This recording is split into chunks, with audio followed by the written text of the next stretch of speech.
Juggling.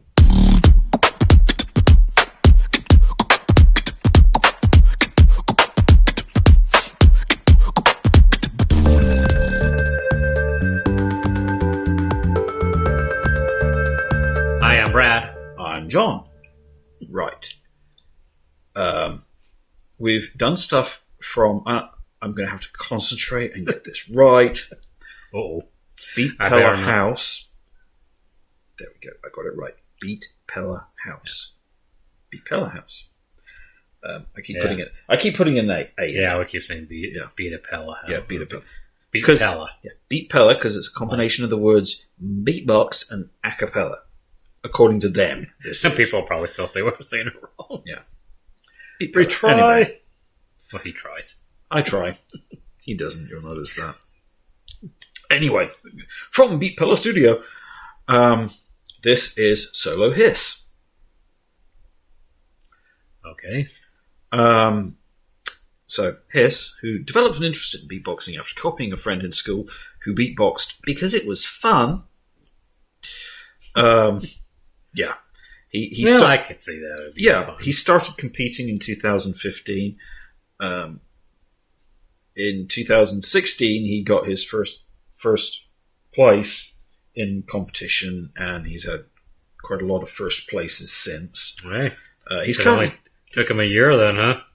Yeah, it was basically the second year of professional beatbox competition when he placed first in a solo competition. As in proper competitions, not small local things, but actual, national/international competitions here. He's 25 years old now. So, wind back, he was 15 when he started. Anywho. That's why I mentioned his age. have to say that the internet, for all its issues it does have, it definitely has opened the door for young people to show off talent, I guess. Because, I don't know. When I was 15, we had, young stars back then, but it's like, now it just seems like, It doesn't seem like there were many, I should say. Yeah. It's kind of like, maybe it was so like, you did. You had young musicians, but they were usually, because of family, family or like associated with Disney in some way. Yeah. But like now, the Musketeers, etc. 15 years old, and we had Star Search and stuff, but I don't know. Anyway, that was a random off thought. So, Hiss in Beatpella House, Hiss is in charge of instruments that play harmony and melody. It says that blurb. And this is obviously an instrumental piece called Juggling. Oh, okay. I say it's an instrumental piece. It might be a little bit like Dopamine, where there's a small amount of wordplay in there, but mostly instrumental piece. Yeah. Okay. So good. In two parts, because it's, of course, short, because... It's shorter. We'll ramble on. And no one has ever comfortably said a reason why beatboxers tend to do things approximately... because their mouth is tired. Well, yeah, but then they do kind of like concert performances that are a lot longer. No, that's true. I don't know. But no, it's like, what is with the 2.5 minute thing? That's just what it is. All right, before we get going, make sure you hit that like and subscribe. Check out the description down below. You're going to find all our links, information, and stuff that we have down there. Okay. Play. Juggling.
Funny because you actually get the juggling from You it. really do.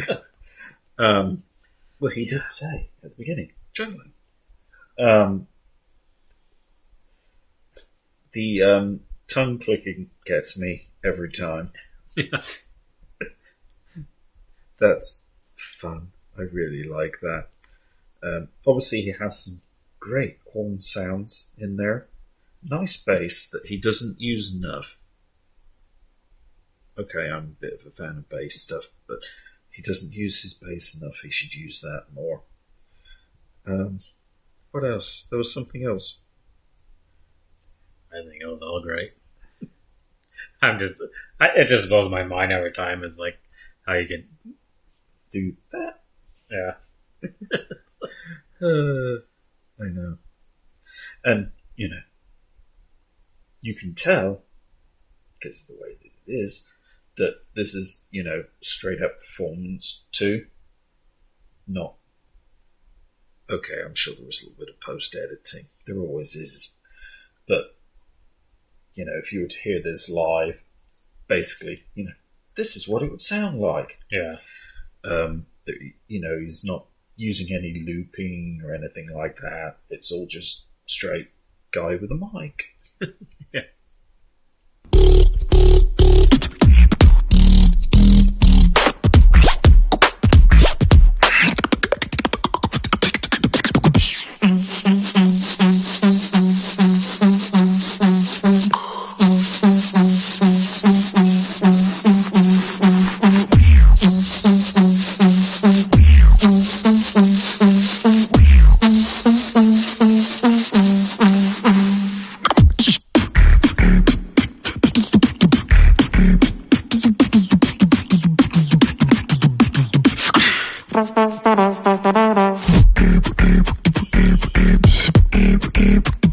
Juggling.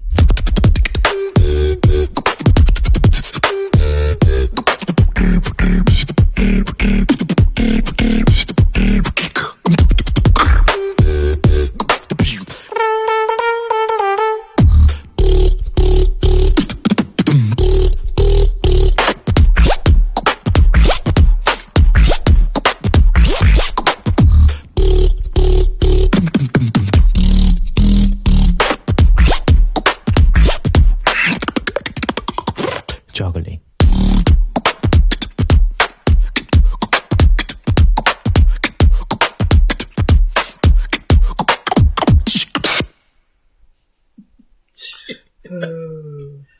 Yeah, that's just, the ability to do that. It reminds me of the people who do voiceover, the cartoon voices, like with The Simpsons and Family Guy and stuff, how like one person does so many different voices. Yeah, it's simple when you have one person who's just doing one voice and, Yeah. one of those shows, but when you have one person, Seth MacFarlane's a good example. Well, actually, no, Seth MacFarlane's a bad example because you end up with a lot of characters that sound like Stewie. Anyway, if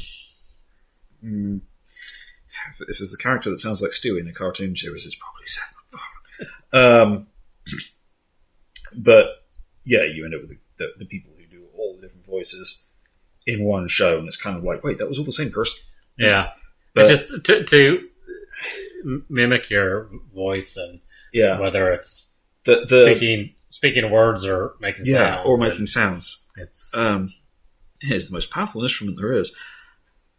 What were the ones that the other ones that stood out that I'd forgotten to mention? Obviously, there's a few synthesizer sounds in there. Trumpet. was really cool. The zipper. That's what my brain tagged it as. Oh. Had to my brain, it basically went, oh, that's a zipper sound effect. How is he doing a zipper sound effect? Yeah. Did that one a few times. That one was incredible. Yeah. It's just, yeah. Yeah. It's I'm surprised and not surprised all at the same time. Yeah. You know, it's like, yeah, just. Well, as we said before, it'd be fascinating to see, you know, there's like Hiss, you know, these other performers, do they basically do this all from memory? Which is quite possible. Oh, yeah. Or then how does he actually, you know, write music, for want of a better word, for it, in which case it's a case of, yeah, you know, how do you denote, you know, you got your, you know, your, they gotta do it somehow. Yeah, you know, your notes that denote, you know, what, you know, oh, it's a middle C, that's a, you know, high E, that kind of thing. Yeah. It donates, good grief, denotes what tone you're singing, Yeah. but it's kind of like, yeah, but that note also has to then sort of like represent, okay, this is going to be a Yeah. sort of sound, so it's kind of like, yeah. Yeah. Well, yeah. How would you, unless you do it all from memory, you know? write I don't know. something? Yeah. I kind of find the same thing with just musicians in general. It's like, how do you remember each song? But I mean, I guess that kind of, you know, it's like when a song comes on the radio that you haven't heard in 20 years, but yet you seem to know 90% of the lyrics to it. It's like, I guess you just retain some of the stuff. So. There's a degree of that, and then there's also a degree of, you know, when you see concerts and stuff, there's a reason they tend to play the same 10 songs. Well, that's true too. It's because, you know, it's like the Rolling Stones. If you see the Rolling Stones in concert, they're going to play some new stuff, and they're going to play about 12 songs from their, you know, old catalogue, and it's the same 12 songs that they've been playing since the 1850s. Yeah. So, Poor Rolling Stones. So. I know. It's like when they've charted like over 100 freaking songs and stuff like that. It's kind of like, No, definitely was another great performance by him. We're definitely going to continue hitting him up as well as Beatpella. Yeah. So if you want to see any, Huckle. yeah. So if you want to see any of those, make sure you hit that like and subscribe. Please comment suggestions down below. I think this is actually the first thing from Hiss that we've actually done solo. Are there more things that we should hit? Yeah. Actually, it is the first thing from Hiss that we've done solo. I know we've done Wing, and now we've done Hiss, solo-wise, but I don't think we've done any of the others. Oh, we should do that too. Yep. So comments down below, hit the notification bell. YouTube will tell you when we do the suggestions that you commented down below. Until then, thanks for watching.